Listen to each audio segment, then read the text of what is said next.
ஓ முருகா சரணம். வாழ்க வளமுடன். வெற்றிவேல் முருகனுக்கு அரோகரா. இன்றைய நாள் இனிய நாளாக அமைய எல்லாம் வல்ல அப்பன் முருகனின் அருள் அனைவருக்கும் கிடைக்கப் பெறுக.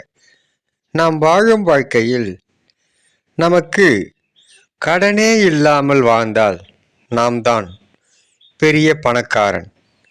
அதேபோல் நாம் ஆரோக்கியமாக வாழ்வதனால் நோயே இல்லாமல் வாழ்ந்தால் நாம் தாம் லட்சாதிபதி.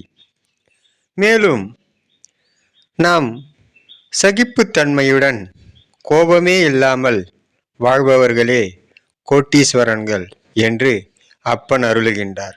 அப்பன் முருகன் அருளால் சகல செல்வங்களும் பெற்று வளமுடன் நலமுடன் வாழ எல்லாம் வல்ல அப்பன் முருகனின் அருள் அனைவருக்கும் கிடைக்கப் பெறுக. ஓ முருகா சரணம். முருகனின் மகன் ரவி முருகன். வெற்றிவேல் முருகனுக்கு அரோகர் அரோகர் அரோ